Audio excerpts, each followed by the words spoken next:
जय श्री कृष्णा। राधे राधे। मेरे सभी प्यारे भक्तों को मेरी ओर से राम राम। आइए भक्तों, सुनते हैं मार्गशीर्ष मास के आगे का अध्याय। भगवान नारायण कहते हैं कि नारद, एक दिन नंदरानी यशोदा स्नान करने के लिए यमुना तट पर गई। इधर भगवान श्री कृष्ण दही माखन आदि से भरे पूरे घर को देखकर बड़े प्रसन्न हुए। घर में जो कुछ दही, दूध, घी, तरक और मनोहर मक्खन रखा हुआ था वह सब आप भोग लगा गए। छकड़ी पर जो मधु, मक्खन और स्वस्तिक मिष्ठान विशेष लदा हुआ था उसे भी खा पीकर आप कपड़ों पर ही मुंह पोंछने की तैयारी कर रहे थे। इतने में ही गोपी यशोदा नहाकर अपने घर लौट आई। उन्होंने बाल कृष्ण को देखा। घर में दही, दूध आदि के जितने मटके थे वे सब फूटे और खाली दिखाई दे रहे थे। मधु आदि के जो बर्तन थे वे भी एकदम खाली हो गए थे। यह सब देखकर यशोदा मैया बालकों से पूछने लगी, अरे यह तो बड़ा अद्भुत कर्म है बच्चों, तुम सच सच बताओ, किसने यह अत्यंत दारुण कर्म किया है। यशोदा की बात सुनकर सब बच्चे एक साथ बोल उठे कि मैया, हम सच कहते हैं, तुम्हारा लाला ही सब खा गया, हम लोगों को तनिक भी नहीं दिया। बालकों का यह वचन सुनकर नंदरानी कुपित हो गई। लाल लाल आंखें किए लकड़ी लेकर दौड़ी। इधर गोविंद भाग निकले। मैया उन्हें पकड़ न सकी। भला जो शिव आदि के ध्यान में भी नहीं आते उन्हें यशोदा जी कैसे पकड़ पाती। यशोदा जी पीछा करके थक गई, शरीर पसीने से लथपथ हो गया और वे मन में ही क्रोध भरकर खड़ी हो गई। उनके कंठ, होठ और तालु सूख गए थे। माता को यूं थकी हुई देखकर कृपालु पुरुषोत्तम जगदीश्वर श्री कृष्ण मुस्कुराते हुए उनके सामने खड़े हो गए। नंदरानी उनका हाथ पकड़कर अपने घर ले आई। उन्होंने मधुसूदन को वस्त्र से वृक्ष में बांध दिया। श्री कृष्ण को बांधकर यशोदा अपने घर चली आई तथा जगतपति परमेश्वर श्री हरि वृक्ष की जड़ के पास खड़े हो गए। हे नारद, श्री कृष्ण के स्पर्श मात्र से वह पर्वतकार वृक्ष सहसा भयानक शब्द करके वहां गिर पड़ा। उस वृक्ष से सुंदर वेशधारी एक दिव्य पुरुष प्रकट हो गए। वह रत्न में अलंकारों से विभूषित गौर वर्ण तथा किशोर अवस्था का था। सुवर्ण में श्रृंगार से विभूषित जगदीश्वर श्री कृष्ण को प्रणाम करके वह दिव्य पुरुष मुस्कुराता हुआ दिव्य रथ पर आरूढ़ हुआ अपने घर को चला गया। वृक्ष को गिरते देख व्रजेश्वरी यशोदा भय से त्रस्त हो उठी। उन्होंने रोते हुए बालक श्याम सुंदर को उठाकर छाती से लगा लिया। इतने में ही गोकुल के गोप और गोपियां उनके घर में आ गई। वे सब की सब यशोदा को फटकारने लगी। उन्होंने प्रसन्नता पूर्वक शिशु की रक्षा के लिए शांति क्रम किया। सब गोपियां यशोदा से कहने लगी कि नंदरानी, अत्यंत वृद्धावस्था में तुम्हें यह पुत्र प्राप्त हुआ है।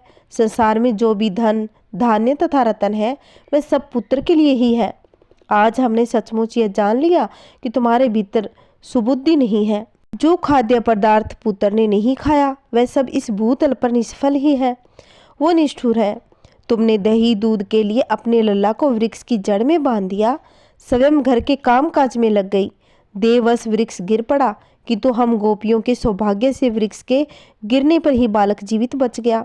अरे मूढ़, यदि बालक नष्ट हो जाता तो इस वस्तुओं का क्या प्रयोजन था। श्री नंद जी ने भी यशोदा को उलावना दिया। ब्राह्मणों और बंदीजनों को बालक को शुभ आशीर्वाद दिए। सबने मिलकर ब्राह्मणों से श्री हरि का नाम कीर्तन करवाया। नारद जी ने पूछा कि भगवान, वह सुंदर वेशधारी पुरुष कौन था जो गोकुल में वृक्ष होकर रहता था? किस कारण से उसे वृक्ष होना पड़ा? भगवान नारायण बोले कि एक बार कुबेर पुत्र नलकुबर अप्सरा रंबा के साथ नंदन वन में चले गए। वहां उसके भांति भांति से विहार किए। इसी समय महर्षि देवल उधर से निकले। उनकी दृष्टि नलकुबर और रंबा पर पड़ गई। उधर मुनि को देखकर नलकुबर रंबा ने उठकर उनका सम्मान नहीं किया। मुनिवर देवल उन दोनों की ऐसी दुर्गति देखकर कुपित हो गए। उन्हें शाप देते हुए बोले, नलकुबर, तुम गोकुल में जाकर वृक्ष होकर रहो, फिर भगवान श्री कृष्ण का स्पर्श पाने पर अपने भवन में लौट आओगे। और रंबा, तुम भी मनुष्य योनि में जन्म लेकर राजा जनमेजय की सौभाग्यशाली पत्नी बनो। अश्वमेध यज्ञ में इंद्र का स्पर्श पाकर तुम पुण्य स्वर्ग में चली जाओगी। वह नलकुबर ही यह वृक्ष बना और रंबा ने भारत में राजा सुचंद्र की कन्या रूप से जन्म लेकर जनमेजय की महारानी बनने का सौभाग्य प्राप्त किया। जनमेजय के अश्वमेध में इंद्र ने महारानी को स्पर्श कर लिया। इसे उसने योग बल बन करके देह को त्याग दिया और स्वर्ग धाम को चली गई। हे महामुने, इस प्रकार मैंने अर्जुन वृक्ष के भंग होने, नलकुबर एवं रंभा के साप मुक्त होने का सारा वृत्तांत कह सुनाया। श्री कृष्ण का पुण्यदायक चरित्र जन्म, मृत्यु एवं जरा का नाश करने वाला है, उसका इस रूप में वर्णन किया गया है। अब उनकी दूसरी लीलाओं का वर्णन कहता हूँ, सो सुनो। भगवान नारायण कहने लगे कि नारद, एक दिन नंद जी श्री कृष्ण को साथ लेकर वृंदावन में गए। वहाँ बांडीर उपवन में गौओं को चराने लगे। उस भूभाग में स्वच्छ तथा स्वादिष्ट जल से भरा हुआ एक सरोवर था। नंद जी गौओं को उसका जल पिलाया और स्वयं भी पिया। इसके बाद वे बालकों को गोद में लेकर एक वृक्ष की जड़ के पास बैठ गए। हे मुने, इसी समय माया से मानव शरीर धारण करने वाले श्री कृष्ण ने अपनी माया द्वारा अकस्मात आकाश को मेघमाला से आच्छादित कर दिया। नंद जी ने देखा आकाश बादलों से ढक गया है, वन का भीतरी भाग और भी श्यामल हो गया है। वर्षा के साथ जोर जोर से हवा चलने लगी, बड़े जोर की गड़गड़ाहट हो रही थी, वज्र की दारुण गर्जना सुनाई देती थी, मूसलाधार पानी बरस रहा था, उधर वृक्ष कांप रहे थे, उनकी डालियां टूट टूट कर गिर रही थी। यह सब देखकर नंद को बड़ा भय होने लगा। वे सोचने लगे, मैं गौओं तथा बछड़ों को छोड़कर अपने घर को कैसे जाऊंगा? यदि घर को नहीं जाऊंगा तो इस बालक का क्या होगा? नंद जी इस प्रकार सोच ही रहे थे कि श्रीहरि उस समय जल की वर्षा से भय से रोने लगे। उन्होंने पिता के गले को जोर से पकड़ लिया। उसी समय श्री राधा श्री कृष्ण के समीप आ गई। वे अपनी गति से राजहंस तथा खंजन के गरज का गंजन कर रही थी। उनकी आकृति बड़ी मनोहर थी। उनका मुख शरतकालीन पूर्णिमा के चंद्रमा की आभा को छीन लेता था। नेत्र शरत काल के मध्याह्न में खिले हुए कमलों की शोभा को तिरस्कृत कर रहे थे। दोनों आंखों में तारा और बरौनी तथा अंजन से विचित्र शोभा का विस्तार हो रहा था। उनकी नासिका पक्षीराज गरुड़ की चोंच की मनोहर सुषमा को भी लज्जित कर रही थी। उस नासिका के मध्य भाग में शोभनीय मोती की बुलाक उज्जवल आभा की सृष्टि कर रही थी। केश कमला की व्रेणी में मालती की माला लिपटी हुई थी। दोनों कानों में ग्रीष्म ऋतु के मध्याह्नकालीन सूर्य की प्रभा को तिरस्कृत करने वाले कांतिमान कुंडल झलमला रहे थे। दोनों होठ पके विंबा फल की शोभा को चुराए लेते थे। मुक्त पंक्ति की प्रभा को फीकी करने वाली दांतों की पंक्ति उनके मुख की उज्ज्वलता को बढ़ा रही थी। शोभाशाली कपाल पर मल्लिका पुष्प धारण करके सती राधा बड़ी सुंदर दिखाई दे रही थी। सुंदर मनोहर एवं गोलाकार कपोल पर रोमांच आ गया था। उनका वक्षस्थल मणियंद्र के सार तत्व से निर्मित हार से विभूषित था। उनका उदर गोलाकार सुंदर एवं अत्यंत मनोहर था। विचित्र तिरवल की शोभा से संपन्न दिखाई देता था। उनकी नाभि कुछ गहरी थी। कटी प्रदेश उत्तम रत्नों से सार तत्व से रचित मेखला जाल से विभूषित था। टेढ़ी बोहे कामदेव के अस्त्रों की सारभूता जान पड़ती थी, जिनसे वे योगी राज के चित्त को भी मोह लेने में समर्थ थी। वे स्थल कमलों की कांति को चुराने वाले दो सुंदर चरण धारण करती थी। वे चरण रतन में आभूषणों से विभूषित थे। उनमें महावर लगा हुआ था। श्रेष्ठ मणियों की शोभा छीन लेने वाले लाक्षाराग रजित नखों से उन चरणों की अपूर्व शोभा बढ़ा रही थी। उत्तम रत्नों के सार भाग से रचित मंजीर की झनकार से वे नूरजित जान पड़ते थे। उनकी भुजाएं रतन में कंगन, कयूर और शंख की मनोहर चूड़ियों से विभूषित थी। रत्नमयी मुद्रिकाओं से उंगलियों में शोभा बढ़ा रही थी। वे अग्नि शुद्ध दिव्य एवं कोमल वस्त्र धारण किए हुए थी। उनकी अंग कांति मनोहर चंपा के फूलों की प्रभा को चुराए लेती थी। उनके एक हाथ में शस्त्र दलों से युक्त उज्जवल क्रीड़ा कमल सुशोभित था। अपनी श्रीमुख को शोभा देखने के लिए हाथों में रतन में दर्पण लिए हुए थी। उस निर्जन वन में उन्हें देखकर नंद जी को बड़ा विस्मय हुआ। वे करोड़ों चंद्रमाओं की प्रभा से संपन्न हो दसों दिशाओं को उद्वासित कर रही थी। नंदराय जी ने उन्हें प्रणाम किया और उनके नेत्रों से आंसू निकल आए। मस्तक भक्ति भाव से झुक गया। वे बोले, देवी, गर्ग जी के मुख से तुम्हारे विषय में सुनकर मैं ये जानता हूँ कि तुम श्री हरि की लक्ष्मी से भी बढ़कर प्रियसी हो। साथ यह भी जान चुका हूँ कि तुम श्याम सुंदर श्री कृष्ण महाविष्णु से भी श्रेष्ठ निर्गुण एवं अच्युत है। तथापि मानव होने के कारण मैं भगवान विष्णु की माया से मोहित हूँ। हे बद्रे, अपने इन प्राणनाथ को ग्रहण करो और जहाँ तुम्हारी मौज हो चली जाओ। अपना मनोरथ पूर्ण कर लेने के बाद मेरा यह पुत्र मुझे लौटा देना। यूं कहकर नंद ने भय से रोते हुए बालक को राधा के हाथ में दे दिया। राधा ने बालक को ले लिया और मुख से मधुर हास प्रकट किया। वे नंद से बोली, बाबा, यह रहस्य दूसरे किसी पर प्रकट न हो, इसके लिए यत्नशील रहना। नंद, अनेक जन्मों के पुण्य फल का उदय होने से तुमने आज मेरा दर्शन प्राप्त किया है। गर्ग जी के वचन से तुम इस विषय के ज्ञाता हो गए हो, हमारे अवतार का सारा कारण जानते हो। हम दोनों के गोपनीय चरित्र को कहीं कहना नहीं चाहिए। अब तुम गोकुल में जाओ। हे व्रजेश्वर, तुम्हारे मन में जो भी अभिष्ट हो वह मुझसे मांग लो। वह देव दुर्लभ वर को मैं अवश्य ही दे सकती हूँ। श्री राधिका का यह वचन सुनकर व्रजेश्वर ने उनसे कहा कि देवी, तुम प्रियतम सहित अपने चरणों की भक्ति मुझे प्रदान करो। दूसरी किसी वस्तु की इच्छा मेरे मन में नहीं। हे जगदम्बिके, हे परमेश्वरी, तुम दोनों के सनिधा में रहने का सौभाग्य हम दोनों पति पत्नी को कृपा पूर्वक दो। नंद जी का यह वचन सुनकर परमेश्वरी श्री राधा बोली, हे व्रजेश्वर, मैं भविष्य में तुम्हें अनुपम दास्य भाव प्रदान करूंगी। इस प्रकार हमारी भक्ति तुम्हें प्राप्त हो।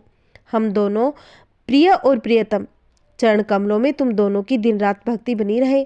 तुम दोनों ने प्रसन्न हृदय में हमारी परम दुर्लभ स्मृति निरंतर होती रहे। मेरे वर के प्रभाव से माया तुम दोनों पर अपना आवरण नहीं डाल सकेगी। अंत में मानव शरीर का त्याग करके तुम दोनों ही गोलोक धाम पधारोगे। ऐसा कहकर श्री कृष्ण को दोनों बाहों से सा आनंद गोद में लेकर श्री राधा अपनी रुचि के अनुसार वहां से दूर चली गई। उन्हें प्रेम वक्ष स्थल पर रखकर वे बार बार उनका आलिंगन कर चुंबन करने लगी। उस समय उनका स्पर्श पुलकित हो उठा। उन्होंने रास मंडल का स्मरण किया। इसी बीच में राधा ने माया द्वारा निर्मित उत्तम रतन में मंडप देखा, जो सैकड़ों रतन में कलशों से सुशोभित था। भांति भांति के विचित्र चित्र उस मंडप की शोभा बढ़ा रहे थे। विचित्र काननों से वह सुशोभित था। सिंदूर की सी कांति वाली मणियों द्वारा निर्मित शस्त्रों खंभे उस मंडप की श्रीवृद्धि कर रहे थे। उसके भीतर चंदन, अगरू, कस्तूरी, केसर के द्रव्य से युक्त मालती मालाओं से समूह से पुष्प शैया तैयार की गई थी। वह अनेक प्रकार की भोग सामग्री संचित की हुई थी। दीवारों में दिव्य दर्पण लगे हुए थे। श्रेष्ठ मणियों, मुक्ताओं और माणिक्यों की मालाओं के जाल से उस मंडप को सजाया गया था। उसमें मणिंदर सार चरित किवाड़ लगे हुए थे। वह भवन बेल बूटों से विभूषित वस्त्रों तथा श्रेष्ठ पताका समूह से सुशोभित था। कुमकुम के समान रंग वाली मणियों द्वारा उसमें 7 सीढ़ियां बनाई गई थी। उस भवन के सामने एक पुष्प उद्योग था, जो फूलों से सुशोभित था, जिन पे भौरे गुंजार कर रहे थे। पुष्प समूह द्वारा शोभा पा रहा था। देवी राधा उस मंडप को देखकर प्रसन्नतापूर्वक उसके भीतर चली गई। वह उन्होंने कर्पूर आदि से युक्त तांबूल एवं रतन में कलश में रखा हुआ स्वस्थ शीतल एवं मनोहर जल को देखा। नारद वह सुधा और मधु से भरे हुए अनेक रतन में कलश शोभा पा रहे थे। उस भवन के भीतर पुष्पमयी शैया पर एक किशोर अवस्था में श्याम सुंदर कमनीय पुरुष सो रहे थे, जो अत्यंत मनोहर थे। उनके मुख पर मंद मुस्कान की छटा छा रही थी। वे चंदन से चर्चित तथा करोड़ों कंदर्पों की लावण्य लीलाओं से अलंकृत थे। उन्होंने पीतांबर पहन रखी थी। उनके मुख पर नेत्रों में प्रसन्नता छा रही थी। उनके दोनों चरण मनिंदर सार निर्मित मंजीर की झनकार से अनुचित थे। हाथों में उत्तम रत्नों के सार तत्व बने हुए कयूरी और कंगन शोभा दे रहे थे। उत्तम मणियों द्वारा रचित कांतिमान कुंडल से उनके गठ स्थल की अपूर्व शोभा दे रही थी। मणिराज कौस्तुभ उसके वक्षस्थल में अपनी उज्जवल आभा बिखेर रहे थे। दोनों नेत्र शरत काल के प्रफुल्लित कमलों की शोभा को छीन लेते थे। मालती की मालाओं से संयुक्त मोरपंख का मुकुट उनके मस्तक को सुशोभित कर रहा था। चूड़ा चोटी धारण किए हुए रतन मंडलों को निहार रहे थे। राधा ने देखा, मेरी गोद में बालक नहीं है। उधर वे नूतन यौवनशाली पुरुष दृष्टिगोचर हो रहे थे। यह देखकर सर्वसमृति स्वरूपा होने पर भी राधा को बड़ा विस्मय हुआ। रासेश्वरी उस परम मनोहर रूप को देखकर मोहित हो गई। वे प्रेम और प्रसन्नता के साथ अपने लोचन चकोरों के द्वारा उनके मुखचंद्र की सुधा का पान करने लगी। उनकी पलकें नहीं गिर रही थी। मन में प्रेम विहार की लालसा जाग उठी। उस समय राधा का स्वांग पुलकित हो गया। वे मंद मंद मुस्कुराती हुई प्रेम वेदना से व्यथित हो गई। तब तिरछी चितवन से अपनी ओर देखती हुई मुस्कुराते मुखारविंद वाली श्री राधा से वह श्री कृष्ण ने इस प्रकार कहा। श्री कृष्ण बोले, राधे, गोलोक में देव मंडली के भीतर जो वृतांत घटित हुआ था उसका तुम्हें स्मरण तो है न प्रिय? पूर्व काल में मैंने जो कुछ स्वीकार किया है उसे आज पूर्ण करूंगा। सुमुखी राधे, तुम मेरे लिए प्राणों से भी बढ़कर प्रियतमा हो। जैसी तुम हो वैसा मैं हूँ। निश्चय ही हम दोनों का भेद नहीं। जैसे दूध में धवलता और अग्नि में दाहिका, शक्ति और पृथ्वी में गंध होती है, इसी प्रकार तुम में मैं व्याप्त हूँ। जैसे कुम्हार मिट्टी के बिना घड़ा नहीं बना सकता तथा जैसे श्रवणकार सोने के बिना कदापि कुंडल नहीं बना सकता, उसी प्रकार मैं तुम्हारे बिना सृष्टि करने में समर्थ नहीं हो सकता। तुम सृष्टि की आधारभूता हो और अच्युत बीज रूप हो। हे साध्वी, जैसे आभूषण शरीर की शोभा हेतु, उसी प्रकार तुम मेरी शोभा हो। जब मैं तुमसे अलग रहता हूँ तब सब लोग काला कलूटा श्री कृष्ण कहते हैं। जब तुम साथ होती हो तो वे लोग मुझे श्री कृष्ण, सौभाग्यशाली श्री कृष्ण की संज्ञा देते हैं। तुम ही हो, तुम ही संपत्ति हो और तुम ही आधार स्वरूपिणी हो। तुम सर्वशक्ति स्वरूपा हो और अविनाशी स्वरूप हो। जब मैं तेज स्वरूप होता हूँ, जब तुम तेजोरूपिणी होती हो, जब मैं शरीर रहित हो जाता हूँ, तब तुम भी अशरीर हो जाती हो। सुंदरी, मैं तुम्हारे सहयोग से ही सदा सर्व बीज स्वरूप होता हूँ। तुम शक्ति स्वरूपा संपूर्ण स्त्रियों का स्वरूप धारण करने वाली हो। मेरा अंग और अंश ही तुम्हारा स्वरूप है। तुम मूल प्रकृति ईश्वरी हो और वरारण्य शक्ति, बुद्धि और ज्ञान में तुम मेरे ही तुल्य हो। जो मनुष्य हम दोनों में भेद बुद्धि करता है उसका कालसूत्र नामक नरक में तब तक निवास होता है जब तक जगत में चंद्रमा और सूर्य विद्यमान है। वह पहले बाद की 7-7 पीढ़ियों को नरक में गिरा देता है। उसका करोड़ों जन्मों का पुण्य निश्चय ही नष्ट हो जाता है। जो नराधाम अज्ञानवश हम दोनों की निंदा करते हैं, वे जब तक चंद्रमा और सूर्य की सत्ता है तब तक घोर नरक में पकाए जाते हैं। राज शब्द का उच्चारण करने वाले मनुष्य को भयभीत सा होकर उत्तम भक्ति प्रदान करता हूँ। उदार शब्द उच्चारण करने वाले पीछे पीछे इस लोभ से डोलता फिरता हूँ कि पुण्य राधा शब्द का श्रवण हो जाए। जो जीवन पर्यंत 16 उपचार अर्पण करके मेरी सेवा करते हैं, उन पर मेरी जो प्रीति होती है वह प्रीति राधा शब्द के उच्चारण से हो जाती है, बल्कि उससे भी अधिक प्रीति राधा नाम के उच्चारण से हो जाती है। राधे, मुझे तुम इतनी प्रिय नहीं हो जितना तुम्हारा नाम लेने वाले प्रिय है। राधा नाम का उच्चारण करने वाला मनुष्य मुझे राधा से भी अधिक प्रिय हो जाता है। ब्रह्मा, अनंत शिव, धर्म, नर नारायण, ऋषि, कपिल, गणेश और कार्तिकेय भी मेरी प्रिय है। लक्ष्मी, सरस्वती, दुर्गा, सावित्री, प्रकृति, ये देवियाँ तथा देवता भी मुझे प्रिय है। तथापि वे राधा नाम का उच्चारण करने वाले प्राणियों के समान प्रिय नहीं है। उपयुक्त सब देवता मेरे लिए प्राण के समान है, परंतु सती राधे, तुम तो मेरे लिए प्राणों से भी बढ़कर हो। वे सब लोग भिन्न भिन्न स्थानों में स्थित हैं, किंतु तुम तो मेरे वक्षस्थल में विराजमान हो। जो मेरी चतुर्भुज मूर्ति अपने प्रिय को वक्षस्थल में धारण करती है, वही मैं श्री कृष्ण स्वरूप होकर सदा स्वयं तुम्हारा भार वाहन करता हूँ। तो कहकर श्री कृष्ण उस मनोरम शैया पर विराजमान हो गए। तब राधिका भक्ति भाव से मस्तक झुकाकर अपने प्राणनाथ से बोली। राधिका ने कहा कि प्रभु, मुझे गोलोक की सारी बातें याद है, मैं सब जानती हूँ, मैं उन बातों को भूल कैसे सकती हूँ। तुम जो मुझे सर्वरूपिणी बता रहे हो वह सब तुम्हारे चरण कमलों की कृपा से ही संभव है। ईश्वर को कुछ लोग अप्रिय होते हैं, कहीं कुछ लोग प्रिय भी होते हैं। जैसे जो लोग मेरा स्मरण नहीं करते, उसी तरह उन पर तुम्हारी कृपा भी नहीं होती।